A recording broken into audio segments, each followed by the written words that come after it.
All right, gang, so I spent the better part of today putting all these shipments together. I've got 39 packages here.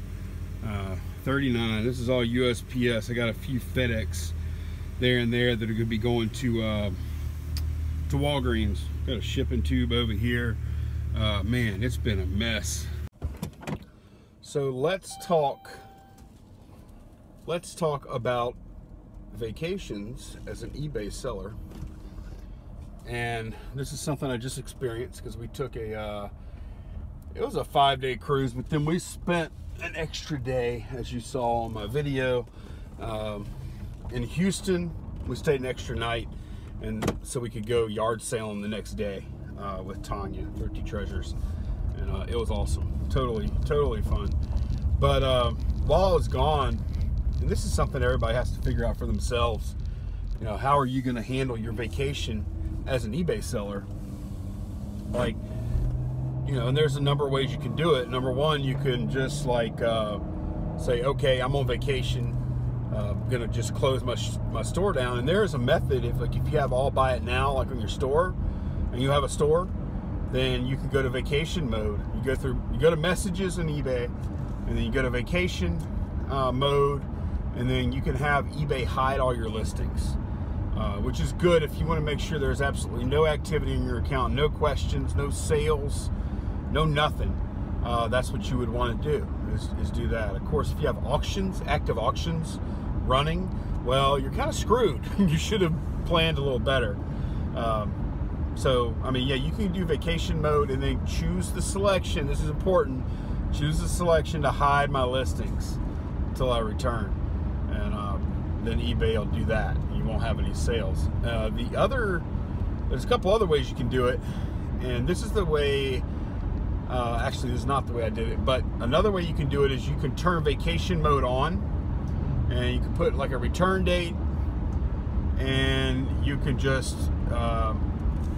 you know, have that message. All that's going to do though is it's going to display on your listings, the seller is away. There may be a delay in process. I can't remember exactly what it says, but it basically says you're away, and there's going to be a delay in processing the order. It says it in red, so that's another way you can do it. Although you'll have to make the changes to your handling time. Also, on top of that, if all you do is do vacation mode and you don't turn your listings off or make them invisible, then your stuff is still for sale, and if somebody buys it, you're still going to be required to adhere to that handling time that you set up in the listing. So guys, if you don't hide your listings, make sure that you go in and you bulk edit your handling times, or you can find yourself in a jam. So what I decided to do, and I've done this before, I did not use vacation mode at all, and I just made all of my listings 5-day handling time, 5 business day handling time, using the bulk editor. And I had a couple of people say, hey, when's this going to ship? You know, after they made the order and it didn't ship for a couple of days. Whenever I got into Cozumel, I found Wi-Fi, and I had a couple of messages like that, and I explained to them, hey, 5-day handling time, we'll ship Monday, thank you for your order. And you know, I didn't get any other resistance, but you know, you're going to get a little bit of that, you know, and that's just to be expected. It does tell the customer, like when you have a 5-day handling time or longer, and it may even happen on 3-day, I don't know. It'll warn the customer on the listing page. It'll say this seller has a long handling time or something, in so many words, and something to that effect. So it does give them a warning. It makes it pretty clear. And that will affect sales too, for sure. I have, lately on a typical week, I've been doing 50 to 60 packages, and this week I did 38, which is, man, that's not bad. Not bad at all, considering that I wasn't there, you know.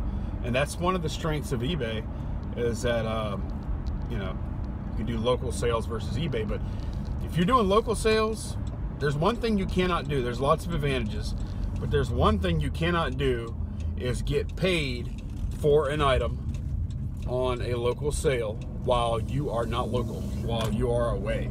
It just ain't gonna happen. There's no such thing. On eBay, you can if you put your handling time out. So that's what I did, and I've done this 2 other vacations before, and it worked fine for me. So when you guys go on vacation, let's say you go on a week vacation, how do you handle that? Do you turn it off? Do you keep selling? You just adjust handling times? You do vacation mode? How do you guys handle it? I'd like to know. Oh, one more thing I almost forgot is that, like, I've been on vacation before where if I'm gone for, say, a week, I'll set the handling time up for 5 days at the beginning of the vacation. And then if I have constant access to internet, 2 days into the vacation, I'll actually go in and bulk edit all the listings again and change the handling to 3. And then after a couple more days, I'll bulk edit again and change them to 1. On the Friday before I get back, I'll change them to 1, so I'll be able to ship on Monday. So that's another way you can try and accelerate the sales near the end of the vacation by not having that extended handling time message come up on your listings. Almost forgot that. I didn't do that on this particular trip because I didn't have internet. I didn't have a computer. I did go in on Friday when we got to Houston and we had the hotel. There was a little business office I could use a computer in. So I did go in there, logged into my eBay account, bulk edited everything back down to 1-day listing on Friday, and that did help generate some extra sales over the weekend to kind of bolster things. And the sales during the trip itself, I had 2 days that were pretty bad. Like one day I sold like $20-something worth of stuff.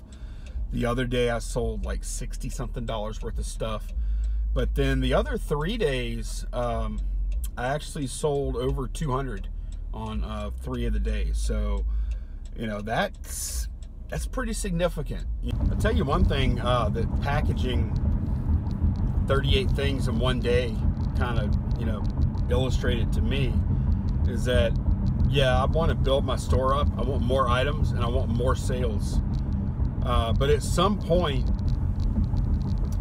more sales would be too much, and I think that's when you get to a point where you physically cannot ship that many items in a day and source and get listings up, because there's no way I can get, like on a day like today where I package 38 things, I can do a couple listings today, but there's no way I can do listings in the amount that would sustain that kind of sales.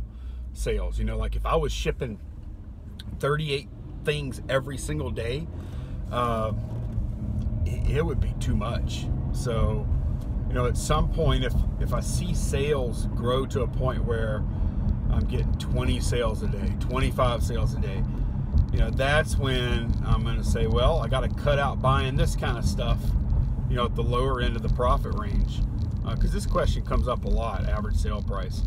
And that's when the volume dictates that I physically cannot do it.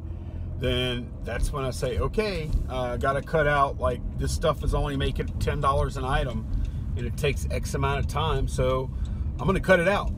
The shipping this much stuff in 1 day, is pretty illustrative of that, because it makes me think, what if I had to ship 38 items every day? They weren't just drop in a poly mailer and slap a label on. That would be different. I could easily do that in like an hour. But like where I'm frankenboxing and, packing stuff and, just somewhat complex packages. A lot of the packing I do is kind of oddball sometimes. So it's not like drop it in and seal it kind of thing. Some changes would have to be made if I got to a point where I was shipping 38 things a day. I would change what I'm sourcing and selling, for sure. Okay, so the last thing I told you guys was talking about like average selling price. And I actually got a comment on a video the other day, and guy said, and I appreciate the comments, I really do, because it makes you think. And you know, we're all trying to learn and get better. I'm evolving. I don't present myself as any kind of expert at all. Like I look back a year ago and I'm like, man, I sucked. And a year from now, I've said this before, a year from now I'll look back to today and say, man, that was horrible. So we're all evolving and morphing and you know, getting better at what we do, getting better at our craft. So, you know, let's say that's a given. But he said, you know, if you're not making at least $30 per item profit, you know, net profit, $30 per item, you're wasting your time. And you know, we can say, you know, your time is worth X amount of dollars, or whatever. And yeah, time is definitely the constraint. It's the thing you can't get back. You hear everybody say that, and it's true. You can't get it back. But you know, those kind of statements, to me, it's true. You want a higher average selling price. Higher average selling price is good. That's a positive thing, good thing, right? But that's an oversimplification, in my opinion.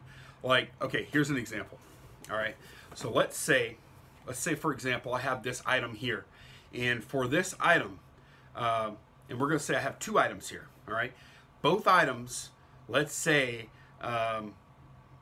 will take the same amount of time to sell. So they have the same amount of desirability in the marketplace. Let's say that both will take exactly 1 week to sell. All right, I know we don't always know that, but just stay with me here. So let's say if I sell this item right here, I will make $10 net profit on it, okay? And if I sell this item right here, I will make $30 net profit on it, all right? $10, $30. But let's say this item, I have to clean it, I have to test it, it takes me a little longer to list, it takes me a little longer to pack, all right? And then by the time it's all said and done, I'm gonna have, say, 15 minutes into this item for prep, listing, shipping, everything all put together. Sake of argument, 15 minutes, okay? And then on the other hand, let's say for this item, really simple, it's just a game cartridge, right? This item I will have, for the sake of argument, I will have 5 minutes total time spent into listing, photographing, packing it up, which will be dropping into a poly mailer, and then shipping it out. And then after I do all that stuff, this will be 15 minutes, this will be 5 minutes, this will be $30, this will be $10 net profit. So why is this item better than this item? I mean, maybe there might be something I'm missing here, but in my mind, the way my mind works, both items are worth $10 for 5 minutes spent. They're both the exact same in my mind. So explain why this one is so much better than this one, if that's the case. Because, you know, people say higher average selling price is good, and I agree with that, but then they don't mention time. Typically they won't mention time in that same statement. But then on the other hand, later on they'll be talking about something else, not selling price, and they'll say time is the one thing you can't get back. So now they're not talking about money, they're talking about time. But the two go hand in hand. It's never like one variable in this equation. It's time and money when you're talking about average selling price.